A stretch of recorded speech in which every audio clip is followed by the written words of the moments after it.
Hello दोस्तों, आप सभी को राधे राधे। स्वागत है आप सभी का एक बार फिर से हमारे चैनल नॉलेज कॉर्नर में। आज हम इस वीडियो में जो है वो पॉलिटी के कुछ इंपॉर्टेंट प्रश्नों को देखेंगे जो आपके बीपीएससी के प्रीवियस ईयर क्वेश्चन में बिहार के प्रीवियस ईयर एग्जाम में पूछे गए हैं। तो बीपीएससी के द्वारा जितने भी क्वेश्चन जो है वो बिहार के गवर्नमेंट एग्जाम में पूछे गए हैं, चाहे वो बीपीएससी प्री हो, मेंस हो, सीडीपीओ हो या टीआरई 1 2 3 और 3 का एग्ज़ाम हो, उन सभी से रिलेट जितने भी क्वेश्चन आपके संघ और उसका राज्य क्षेत्र या अन्य अभी टॉपिक हम आपको कराएंगे, उनमें से जितने भी बने हैं हम सभी को देखेंगे।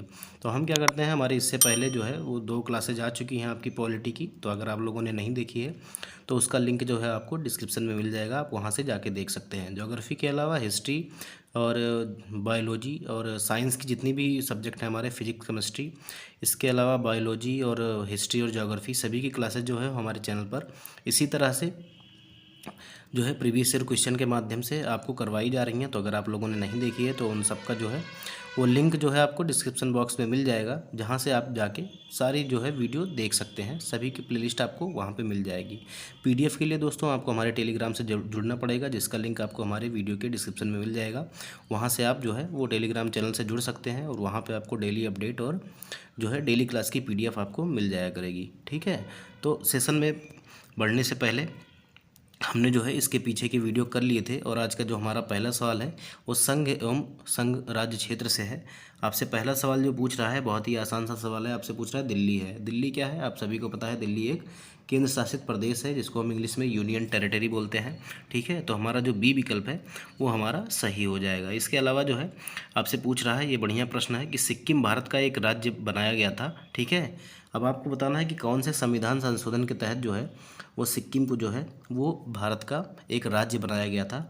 तो हमारा जो है 35वां संविधान संशोधन जो हुआ था, अगर वर्ष पूछ ले तो 1974 में जो है वो सिक्किम को भारत का राज्य बनाया गया था। और सिक्किम जो है, ठीक है, भारत का क्या हुआ था कि 22वां राज्य बना था। अगर हम बात करें तो ये जो संविधान संशोधन हुआ था ये 1974 में हुआ था। ठीक है, लेकिन भारत में जो है वो इसको क्या हुआ था कि 35वीं संविधान संशोधन के द्वारा इसे एसोसिएटेड स्टेट के रूप में मान्यता दी गई थी। इसके अलावा जो है 36वें संविधान संशोधन में जो 1975 में हुआ, उसमें जो है पूर्णतः जो है भारत को, सिक्किम को जो है वो भारत का 22वां राज्य मान लिया गया था। तो याद रखिए यहाँ पे जो है 36वां संविधान संशोधन नहीं दिया गया है, इसीलिए हम जो है वो सी विकल्प के साथ जाएंगे। उसके अलावा अगर आप अब जो आपका क्वेश्चन आएगा उसमें जो है हो सकता है कि 36वां संविधान संशोधन 1975 दिया हो, तो आप लोग उस पर टिक करिएगा। ठीक है, अगर हम बात करें तो 35वें संविधान संशोधन 1974 के द्वारा सिक्किम को जो है संयुक्त राज्य, इसके अलावा जो है वो 36वें संविधान संशोधन 1975 के द्वारा जो है वो सिक्किम को 22वें राज्य का, मतलब पूर्णतः जो है वो भारतीय राज्य का दर्जा मिला था। तो याद रखिएगा 36वें संविधान संशोधन से जो है वो पूर्णतः जो है 22वां राज्य भारत का बन गया था। और 35वें संविधान संशोधन के द्वारा जो है इसको एसोसिएटेड स्टेट के रूप में शामिल किया गया था। हमारा अगला क्वेश्चन है कि भारत को, या भारत कह रहा हूँ, सिक्किम को जो है वो भारतीय संघ का पूर्ण राज्य कब बनाया गया। ठीक है, तो 1974 में जो है वो एसोसिएटेड राज्य बना था और 1975 में जो है क्या बना था, 1975 में जो है वो पूर्णतः भारत का एक राज्य बन गया था। कौन से नंबर का राज्य बना था, 22वें नंबर का, इसीलिए जो हमारा सी विकल्प है वो सही हो जाएगा। अब आप देख सकते हैं कि ये जो क्वेश्चन है वो 69वीं बीपीएससी प्री 2023 और 66वीं बीपीएससी री एग्ज़ाम 2020 में पूछा गया सवाल है। तो ये आपके लिए इंपॉर्टेंट सवाल है। देखिए भारत के 36वें संविधान संशोधन जो है भारतीय संविधान के, उसके अंतर्गत जो है 1975 में भारत सिक्किम जो है वो भारत का जो है 22वां राज्य बना था। और सिक्किम ने 26 अप्रैल 1975 से भारत के संविधान संशोधन 1975 के माध्यम से भारत के संविधान के अनुच्छेद 371F के तहत राज्य के विशेष प्रावधान के साथ अपनी भारतीय संघ का पूर्ण राज्य बनने का विकल्प चुना था। ठीक है, याद रखिएगा। हमारा जो अगला सवाल है कि बिहार को काट कर एक पृथक वनांचल राज्य का बनना संभव है। तो देखिए आपसे पूछा जा रहा है कि किस तरीके से जो है बिहार को काट कर एक पृथक वनांचल राज्य बनाया जा सकता है। तो आपका जो है वो राज्य में विधानसभा में कानून पारित करके ये हमारा गलत हो जाएगा, राज्यपाल भी नहीं कर सकता और ये संवैधानिक औपचारिकता भी समाप्त करके नहीं की जा सकती है। इसीलिए जो हमारा डी विकल्प है इनमें से कोई नहीं, वो हमारा सही हो जाएगा। क्योंकि आप सभी को पता है कि राज्य का बंटवारा और जो है यो एक करने के लिए का पावर जो है वो हमारे देश में जो है वो संसद को दिया गया है संविधान में। अनुच्छेद 3 के अनुसार जो है ये ऐसा हमारी जो है वो संसद कर सकती है। इसीलिए जो हमारा डी विकल्प है वो हमारा सही हो जाएगा। देखिए, राज्यों का निर्माण करने का अधिकार जो है अनुच्छेद 3 के अनुसार जो है वो संघीय संसद का है, अतः बिहार को काटकर पृथक वनांचल राज्य का बनना संसद के प्रावधानों के द्वारा ही संभव है। ठीक है, इसीलिए जो है विकल्प डी जो है वो सही हो जाएगा। कौन सा? इनमें से कोई नहीं। देखिए, आज़ादी के बाद जो है भाषा के आधार पर भारत के राज्यों का पुनर्गठन किस वर्ष शुरू हुआ था? तो ये जो है वो 1956 में शुरू हुआ था, 1956 में। इसीलिए जो हमारा सी विकल्प होगा वो सही हो जाएगा। ठीक है, भाषाई मतलब आधार पर जो है, भाषा के आधार पर राज्यों का पुनर्गठन जो है वो 1956 में शुरू किया गया था। और इसको जो हम क्या कहते हैं, इसको हम फ़ज़ल अली आयोग भी कहते हैं, क्योंकि इसकी अध्यक्षता जो है वो फ़ज़ल अली कर रहे थे। इसीलिए जो है इसे वैसे तो राज्य पुनर्गठन आयोग कहा जाता है, लेकिन इसे हम फ़ज़ल अली आयोग भी कहते हैं। ठीक है, तो याद रखिएगा 1956 में। अब ये जो सवाल है आपका वो 64वीं बीपीएससी प्री 2018 में पूछा गया सवाल है। देखिए, राज्य पुनर्गठन अधिनियम जो है 1956 द्वारा भाषाई आधार पर राज्यों का पुनर्गठन 1956 में किया गया, और विदित हो कि भाषा के आधार पर सर्वप्रथम आंध्र प्रदेश का जो है वो पृथक्करण किया गया था। ठीक है, 1953 में। ठीक है, अब देखिए, आपसे पूछा जा रहा है कि निम्न में से कौन 1953 के राज्य पुनर्गठन आयोग SRC, ठीक है, के सदस्य थे? तो मैं आपको बता दूं कि के एम पणिकर और हृदयनाथ कुंजरू और फजल अली, ये जो तीनों थे, ये तीनों ही जो है वो राज्य पुनर्गठन आयोग के जो है सदस्य थे। इसीलिए जो हमारा विकल्प डी होगा उपयुक्त में से एक से अधिक, वो सही हो जाएगा। ठीक है, ये जो सवाल है आपका वो बीपीएससी टीआरई 3 जुलाई 2024 में पूछा गया था। अगर हम बात करें तो 22 दिसंबर 1953 में न्यायाधीश जो है फजल अली की अध्यक्षता में जो है प्रथम राज्य पुनर्गठन आयोग का गठन किया गया। इस आयोग के 3 सदस्य न्यायमूर्ति फजल अली, हृदयनाथ कुंजरू और के.एन. पाणिकर थे। इनमें कम से कम प्रमुख भाषाई समूहों के लिए भाषाई राज्यों का निर्माण की सिफारिश की गई थी। ठीक है, इसे क्या कहते हैं? फजल अली आयोग भी कहते हैं, याद रखिएगा। हमारा अगला जो सवाल है वो नागरिकता से संबंधित है। अब आपसे पूछा जा रहा है कि भारतीय नागरिकता नहीं प्राप्त की जा सकती, तो जन्म से तो हो सकता है, जन्म से। इसके अलावा जो है वो देशीकरण से भी हो सकता है, और किसी भूभाग के सम्मेलन के द्वारा भी हो सकता है, लेकिन भारतीय बैंक में धन जमा करके ऐसा नहीं किया जा सकता है। इसीलिए हमारा जो डी विकल्प है वो हमारा सही हो जाएगा। हमारा देखिए, भारतीय नागरिकता अधिनियम 1955 के अनुसार जो है बाद में यथा संशोधित द्वारा भारतीय नागरिकता निम्नलिखित तरीकों से प्राप्त की जा सकती है: जन्म द्वारा, रक्त संबंधी या वंशक्रम के द्वारा, रजिस्ट्री के द्वारा, देशीकरण द्वारा, और किसी भी भूभाग जो है वो भारत में अगर सम्मिलित हो जाता है भारत में, तो वहाँ के नागरिक जो है वो भारत के नागरिक हो जाते हैं। और भारतीय बैंक में धन जमा करना एक वाणिज्यिक व्यवहार है, यह नागरिकता को प्राप्त करने का तरीका नहीं है। इसीलिए जो हमारा डी विकल्प है वो सही हो जाएगा। हमारा अगला सवाल है कि नागरिकता संशोधन कानून कब पारित हुआ? देखिए, नागरिकता संशोधन कानून जो है वो कब पारित हुआ था आपको बताना है। तो देखिए, जो हमारा 11 दिसंबर 2019 है, 11 दिसंबर 2019, इसको जो है नागरिकता संशोधन अधिनियम या कानून जो है वो पारित हुआ था। तो याद रखिएगा, ये आपसे जो है वो 66वीं बीपीएससी प्री 2020 में पूछा गया है। अब इस विधेयक के अनुसार थी कौन सी चीज़ें, तो मैं आपको बताता हूँ कि नागरिकता संशोधन विधेयक 2019 में लोकसभा में 9 दिसंबर 2019 को प्रस्तुत किया गया, और उसी तिथि को लोकसभा में यह पारित किया गया। 11 दिसंबर 2019 को यह राज्यसभा द्वारा पारित किया गया। ठीक है, राष्ट्रपति ने इस विधेयक पर 12 दिसंबर 2019 को जो है वो मंजूरी प्रदान की, और यह विधेयक अधिनियम बन गया। नागरिकता संशोधन अधिनियम 2019 से संबंधित 11 मार्च 2024 को जो है वो अधिसूचना जो है वो जारी की गई थी। ठीक है, देखिए, नागरिकता संशोधन अधिनियम 2019 का उद्देश्य क्या था आपसे पूछा जा रहा है। तो इसका उद्देश्य जो था, आप सभी लोग जानते हैं कि अफ़गानिस्तान, बांग्लादेश और पाकिस्तान में जो उत्पीड़ित अल्पसंख्यक हैं, ठीक है, उनके समूहों को जो है वो नागरिकता देना इसका प्रमुख उद्देश्य था। ठीक है, तो याद रखिएगा, इसीलिए हमारा जो डी विकल्प है वो हमारा सही हो जाएगा। ठीक है, नागरिकता संशोधन अधिनियम 2019 का उद्देश्य अफगानिस्तान, बांग्लादेश, पाकिस्तान में उत्पीड़न के कारण जो है अवैध प्रवासियों के रूप में भारत आए वहाँ के अल्पसंख्यक कौन कौन से हिंदू, सिख, बौद्ध, जैन, पारसी और ईसाई को भारत की नागरिकता पात्रता प्रदान करना है। ठीक है, हमारा जो अगला सवाल है वो मूल अधिकार से संबंधित है और आपसे पूछा जा रहा है कि भारतीय संविधान में किस अनुच्छेद के अंतर्गत नागरिकों को मौलिक अधिकार जो है वो प्रदान किए गए हैं। ठीक है, तो आपसे पूछा जा रहा है कि किस अनुच्छेद के तहत। तो आप सभी जानते हैं कि 112 तो 115 ये हो ही नहीं सकता, 222 हमारा जो अनुच्छेद 12 से 35 है, इसमें जो है वो भारतीय नागरिकों के मौलिक अधिकारों का जो है वो वर्णन किया गया है और वर्तमान में जो है वो कुल 6 मौलिक अधिकार जो है वो भारतीय नागरिक को जो है वो प्राप्त है। अब ये सवाल जो है आपका वो 39वीं बीपीएससी में पूछा गया और फिर 44वीं बीपीएससी में भी पूछा गया। हमारा अगला सवाल है कि संवैधानिक उपचार का अधिकार जो है वो किसके अंतर्गत आता है। ठीक है, आपको बताना है कि संवैधानिक उपचार का जो अधिकार है वो किसके अंतर्गत आता है। तो ये जो आता है वो मौलिक अधिकार और कानूनी अधिकार और संवैधानिक अधिकार के तहत आता है। इसीलिए जो हमारा ई विकल्प होगा उपयुक्त में से एक से अधिक हमारा सही हो जाएगा। ये मौलिक अधिकार के अंतर्गत भी आता है और कानूनी अधिकार के भी अंतर्गत आता है और संवैधानिक अधिकार के भी अंतर्गत आता है। तो एक से ज़्यादा विकल्प सही हो रहे हैं, इसीलिए हमारा उपयुक्त में से एक से अधिक जो है वो सही विकल्प हो जाएगा। अब ये जो सवाल है आपका बीपीएससी CDPO प्री 2018 में पूछा गया सवाल है।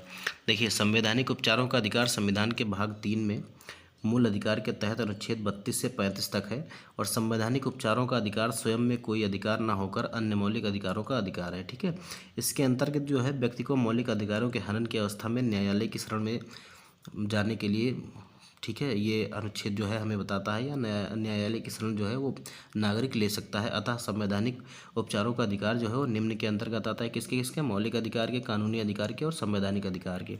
तो इसीलिए जो हमारा एक से अधिक विकल्प था वो सही हो जाएगा।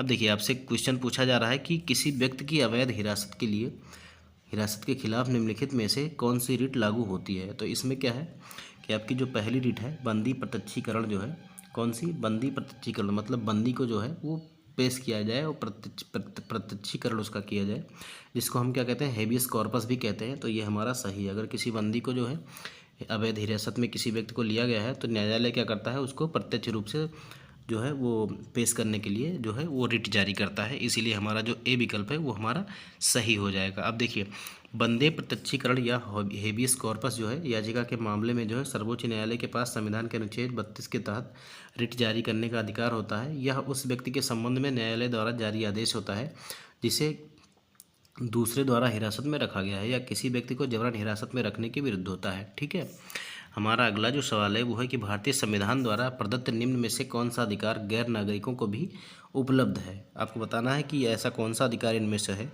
जो भारत के नागरिक नहीं हैं उनको भी उपलब्ध है।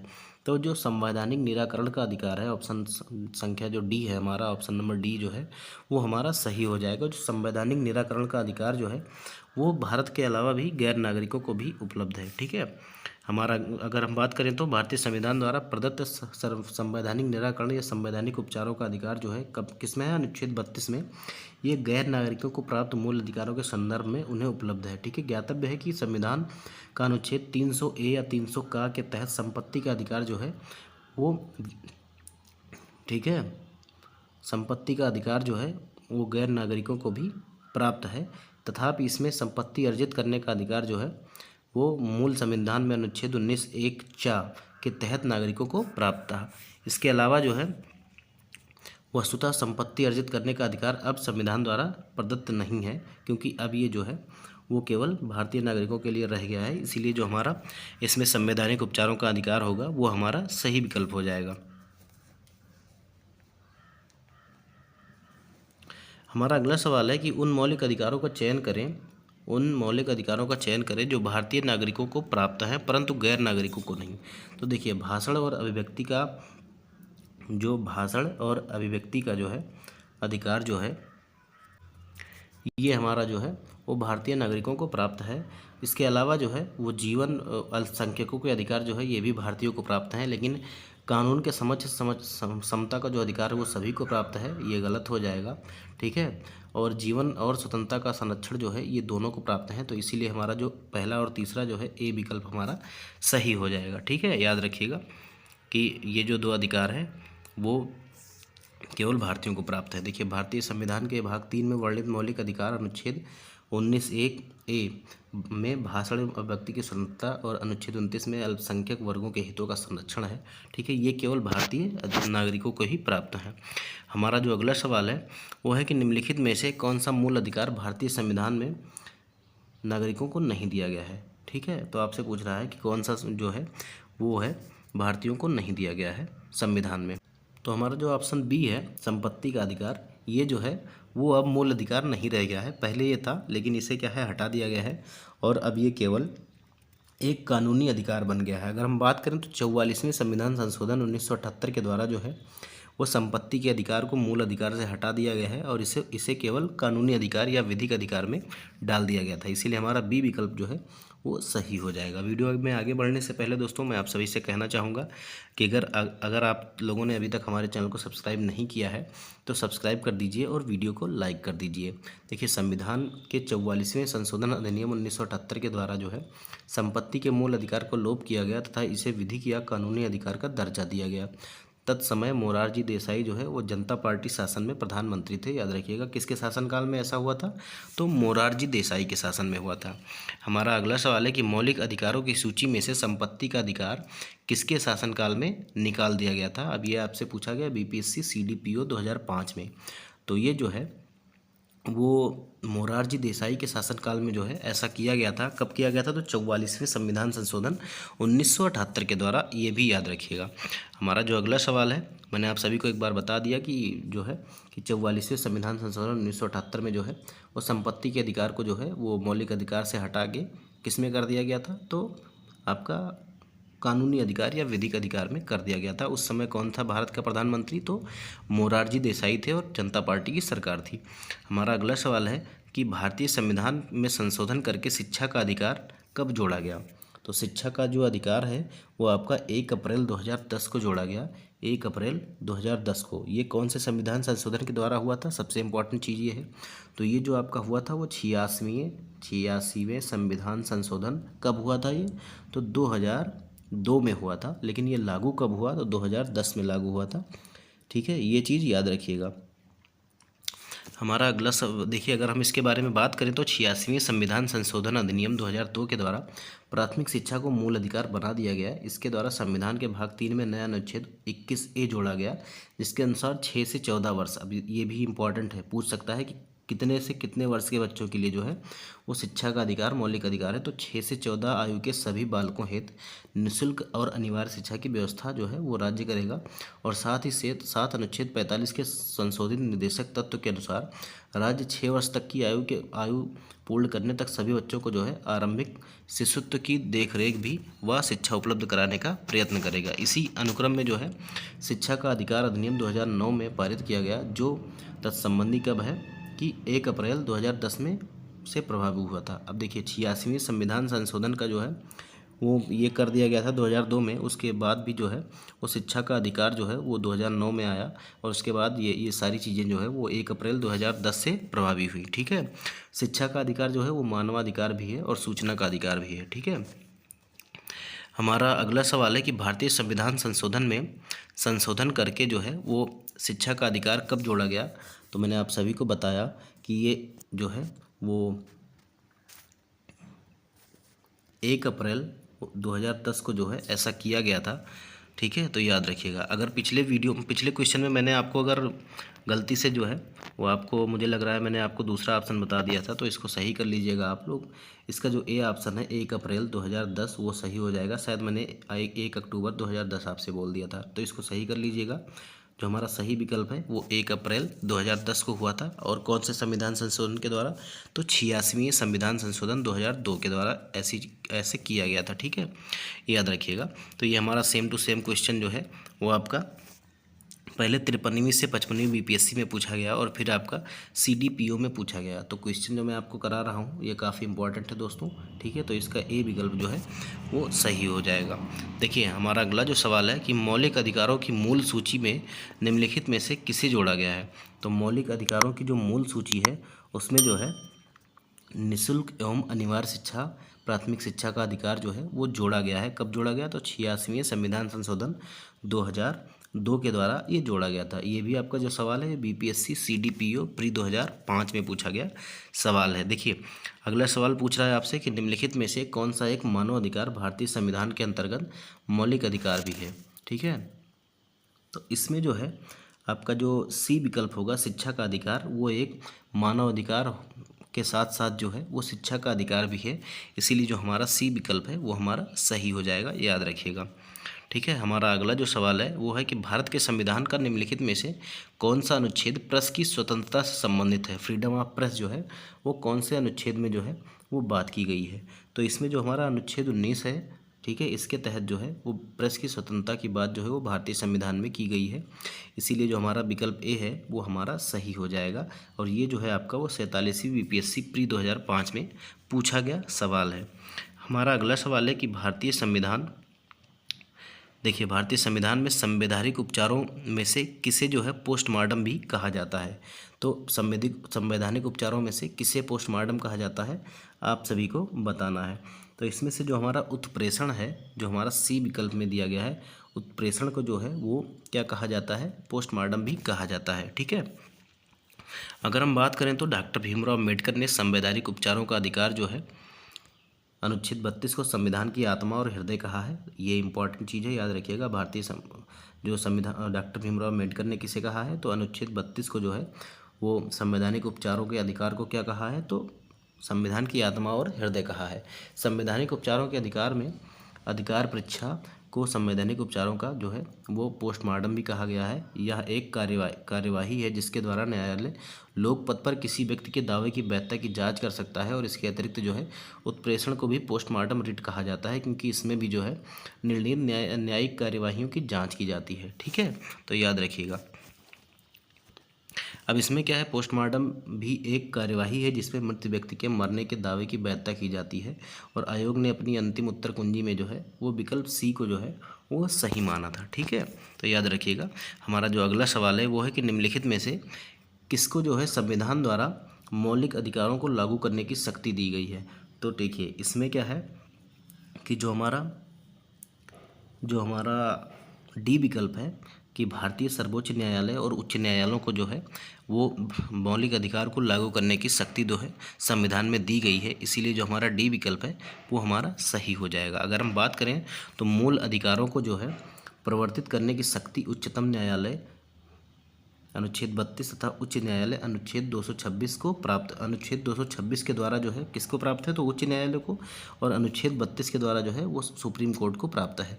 न्यायालय अपनी इस शक्ति के प्रयोग में 5 प्रकार की रिट जारी करता है। कौन कौन सी, तो परमादेश, बंदी प्रत्यक्षीकरण, अधिकार परीक्षा, उत्प्रेषण और प्रतिषेध। ये भी याद रखिएगा कि तो आपसे पूछ सकता है कभी कभी कि जो है वो न्यायालय जो है वो कितने प्रकार की रिट जारी कर सकता है, तो आपकी 5 प्रकार की जो है वो रिट जारी कर सकता है।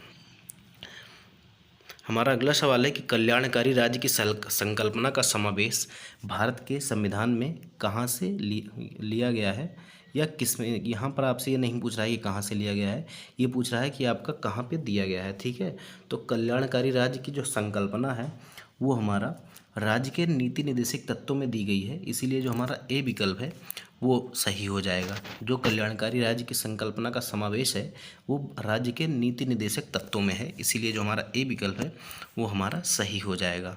हमारा अगला सवाल है कि एक कल्याणकारी राज्य का आदर्श वर्णित है, तो राज्य के नीति निर्देशक तत्वों में वर्णित है। ये भी हमारा जो है वो ए विकल्प के साथ चला जाएगा। और इसीलिए जो हमारा ए विकल्प है वो हमारा सही हो जाएगा।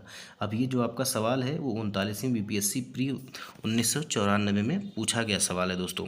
देखिए एक कल्याणकारी राज्य के आदर्श राज्य के नीति निर्देशक तत्वों में जो है वो वर्णित है। और ये वे आदर्श हैं जिन्हें किसी राज्य के द्वारा नीति के निर्माण एवं कानूनों के क्रियान्वयन में ध्यान में रखना चाहिए। ठीक है, हमारा जो अगला सवाल है वो है कि भारतीय संविधान के भाग 4 में दिए गए निर्देशित सिद्धांतों में निम्न में से कौन सा सूचीबद्ध है।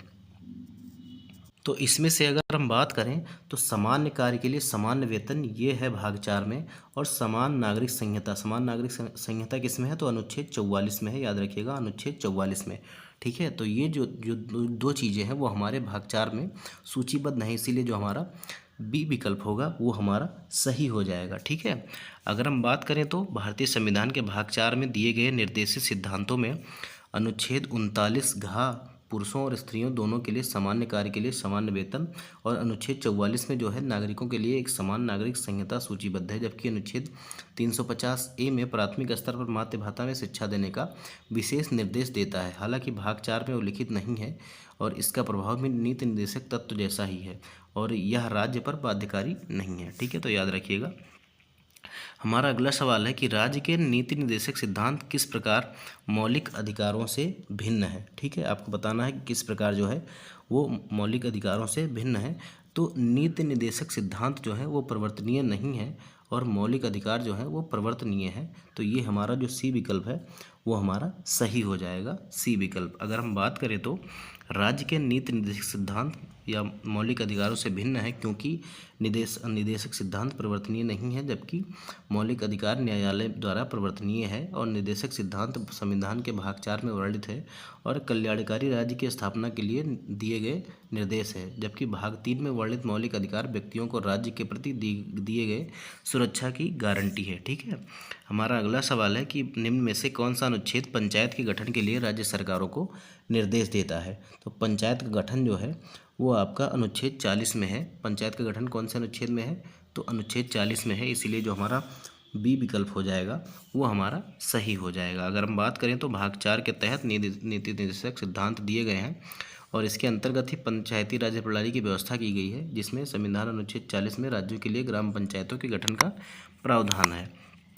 हमारा अगला सवाल है, आपसे पूछ रहा है सूची 1 को सूची 2 से जो है वो मिलाना है। तो देखिए, मैंने अभी आपसे थोड़ी देर पहले बताया कि ग्राम पंचायत का गठन किससे होता है, तो अनुच्छेद 44 से। इसके अलावा क्या है, समान सिविल संहिता। अब देखिए ये भी बहुत ही आसान रखा गया है संविधान में, समान मतलब 4 और 4। ठीक है, तो अनुच्छेद 44 में जो है वो है समान नागरिक संहिता। इसके अलावा जो है अगर कृषि और पशुपालन की बात करें तो कृषि में हम एक बीज बोते हैं तो वो कितने हो जाते हैं, डबल। तो हम 4 बोएंगे तो हमको कितना मिलेगा, 8। तो आप ऐसे याद रख सकते हैं कि जो है अनुच्छेद 48 जो है वो कृषि और पशुपालन से संबंधित है और न्यायपालिका व कार्यपालिका का पृथक्करण जो है वो हमारा अनुच्छेद 50 में किया गया है। और ठीक है, और अंतर्राष्ट्रीय शांति का विकास जो है वो हमारा अनुच्छेद 51 में किया गया है। तो उम्मीद है कि आप लोग ये चीज़ें देख लेंगे और समझ लेंगे। ठीक है, अगर हम इसकी बात करें तो हमारा जो है इसमें से अगर हम बात करें कौन सा विकल्प सही है, तो हमारा इनमें से जो है वो कोई विकल्प जो है सही नहीं है। ठीक है, मैंने आपको मिला के दिखा दिया मैं आपको फिर से एक बार मिला के दिखा देता हूँ, आप लोग नोट कर लीजिएगा और एक बार फिर से समझ लीजिए। ग्राम पंचायत का गठन जो है वो अनुच्छेद 40 से संबंधित है और समान नागरिक संहिता जो है वो अनुच्छेद 44 से संबंधित है और कृषि एवं पशुपालन जो है वो आपका अनुच्छेद 48 से संबंधित है और कार्यपालिका और न्यायपालिका जो पृथक्करण है वो हमारा 50 से संबंधित है और अंतर्राष्ट्रीय शांति का जो है वो हमारा अनुच्छेद 51 से संबंधित है। ठीक है, तो उम्मीद है कि आपको वीडियो पसंद आया होगा और वीडियो को आपने जो है वो लाइक शेयर और सब्सक्राइब कर दिया होगा चैनल को। ठीक है, मिलते हैं अगले वीडियो में ऐसे ही बढ़िया प्रश्नों के साथ। ठीक है, तब तक के लिए आप सभी लोग जो है वो अपनी जो है तैयारी को बढ़िया से जारी रखिए और NCERT की किताबें आप ज़रूर पढ़िएगा और साथ ही साथ अपना PYQ भी सॉल्व करिएगा। चलते चलते दोस्तों हम आपको होमवर्क में एक सवाल देंगे जिसका जवाब जो है वो आपको कमेंट बॉक्स में देना है।